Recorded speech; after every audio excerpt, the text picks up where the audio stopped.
From the advertising media capital of the world, New Milford, Connecticut, wherever that is. This is Mostly Marketing with Matt Wilson. Oh, yes, it is. Welcome to Mostly Marketing with Matt Wilson, a little live episode here because I'm feeling feisty and fired up. My guy, my right-hand man, John Costanza, programmatic specialist at SilverBack Advertising, on with me. What's up, young John? Hot off the heels of our Boston trip. Hot off the heels of Boston, yes. We attended DigiMarcon, which is digital marketing conference. It's like Comic-Con, but for marketing nerds.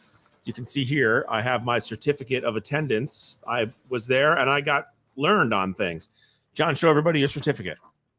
Hold on. I got to see if the garbage already came today. You threw your certificate away. Wow. I didn't think there'd be a need for it. Well, you know, we want to make some social posts for SilverBack Advertising on our LinkedIn. And I was going to have our social team post the certificates, but you threw yours away. DigiMarcon was fun, if not slightly overpriced. I don't want to be mean to the DigiMarcon people, but I did find it enjoyable because we had speakers there who did not always agree on things, right? You get like one speaker who's like, one guy was talking about SEO and he's like, was it keyword research? Yeah. He's like, keyword research is useless. And then like the next guy was like, no, it's not. I like so-and-so, but keyword research is not useless. So you get to see all sides of the different strategies and ideology that can go into things like SEO and SEM. And we talked programmatic, and there was a nice talk about ad quality, about the quote that I liked from it was, the best way to sync a great media plan is with crappy creative, essentially, which is so true. But anyway, we're not here to talk about DigiMarcon. We're here to talk about a problem that we've been trying to solve for like 50 years, probably, or maybe more like 8 months. A problem we've been trying to solve for 8 months. How long have you been at SilverBack? 18 months. We've been trying to solve this problem for 18 months. And what that is inventory transparency in programmatic. And there are hundreds of thousands of websites and TV channels and apps. And I think I shaved. It looks good, doesn't it? Did you have that done at the barbershop or did you do it yourself? I did it myself. Oh, wow. There are hundreds of thousands of websites, apps, TV channels, and different places that you can place your programmatic inventory on the internet, right? But an issue that the programmatic universe has is transparency in where your impressions land. You don't always get to find out where your spot ran, which is difficult for advertisers sometimes because in the traditional sense of radio and television and print advertising, you always know where your ad is, right? And so we've been solving to fix that issue. Where did my ads run? We're like, well, you know, we know they ran on good connected TV content. Where do they run? Not 100% sure, right? That's an issue across the industry. But together, John, the power of teamwork, we have solved the problem. Yes, we have. And at SilverBack Advertising, we know where, at the very least, every single one of your ad impressions ran, at the very least, at the publisher level, at the very most, at the channel level. Yep. Explain. Want to elaborate a little bit on where that problem was stemming from, that lack of transparency? So sure. The issue arises where... We have a very big client call in 8 minutes, by the way. So let's get to the point. Not every SSP will pass back publisher, network, channel, domain to the DSP. So the way to combat that is to only work with SSPs that always pass back this critical information. And for the novices, SSP is a supply side platform.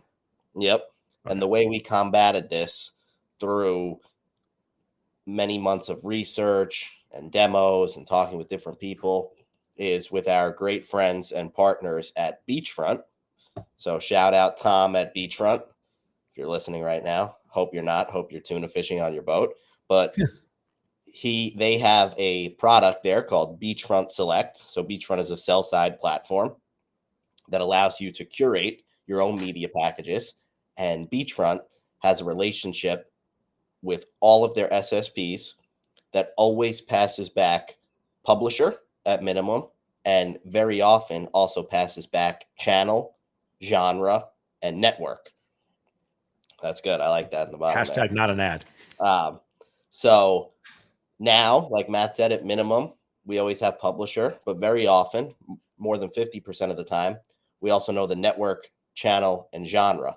So we can come in, see the publisher is Disney, the network is ESPN, the genre is sports, et cetera, and see that at a detailed, granular level. I think the important thing for our clients is to know that not only are we reaching the audience that they want to reach, whether it's someone in market for a product or somebody with a propensity to make a charitable donation or somebody who spends money on their credit card on a certain activity on a regular basis. Not only are we reaching the right person, but we're reaching that person on quality inventory as opposed to, buildabomb.com. Yep. We are reaching them on inventory that is never user generated, no uploaded cat videos, no content that you make in your backyard of your hunting dog chasing a bunny rabbit and uploading it to the internet.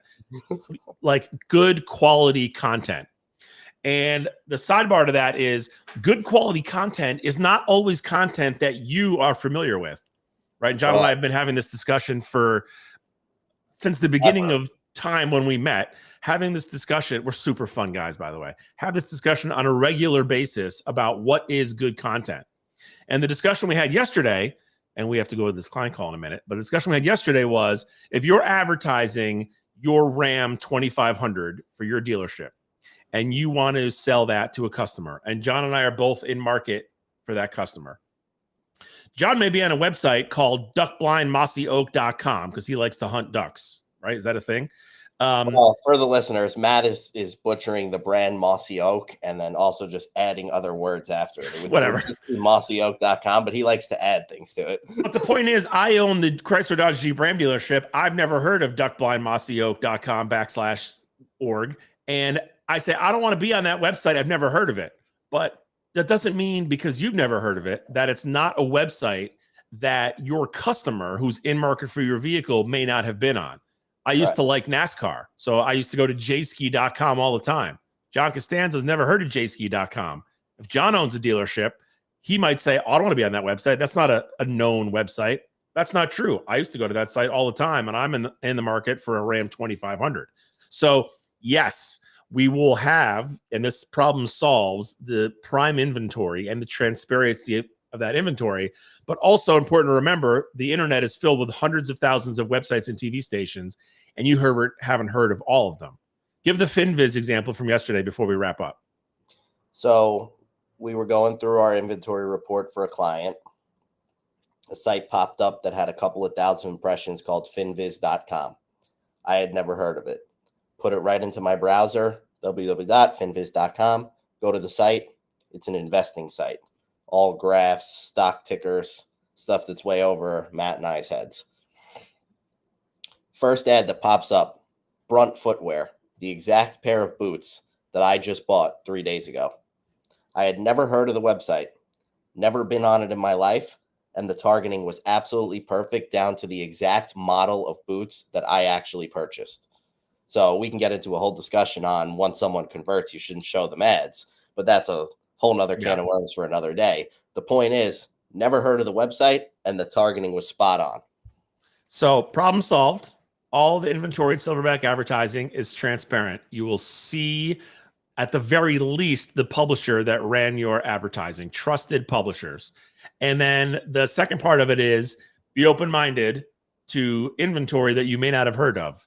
A lot of people don't watch TV on Fubo, but it's a $78 million business. Like I made that number up, but I looked it up on Wikipedia yesterday, and it's a big number, right? So just because you haven't heard of it doesn't mean it's a piece of inventory that you shouldn't be on.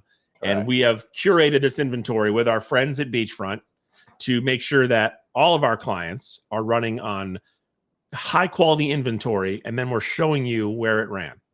Full transparency and top quality that's been vetted time and time again from the top all the way down to the bottom by humans and computers, by our friends at Beachfront, and then by your friends at Silverback. It's no pay for advertising sites. It's all top quality inventory with full transparency, but it's not restricted to a point where it's increasing your CPM and killing your reach. We're on the quality open internet. That's the way I like to say it. We got to go. We got a meeting with a CDJR client, and we have to review their amazing results with them. And that is an ad. Shout out Jason Johnson, Upland in Hunts, Greensburg, Kansas. Jimmy Buffett of the South. What do you get, $10 every time you show his t-shirt or something? Thanks for listening, folks.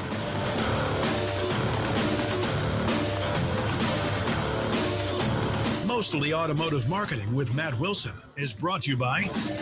Wait, this guy has sponsors? Oh, never mind. This sheet of paper's blank. No sponsors. That makes more sense. For updates, info, future episodes, and more, follow on Twitter, subscribe on YouTube, like on Facebook, and connect on Frackle. You guys made that last one up.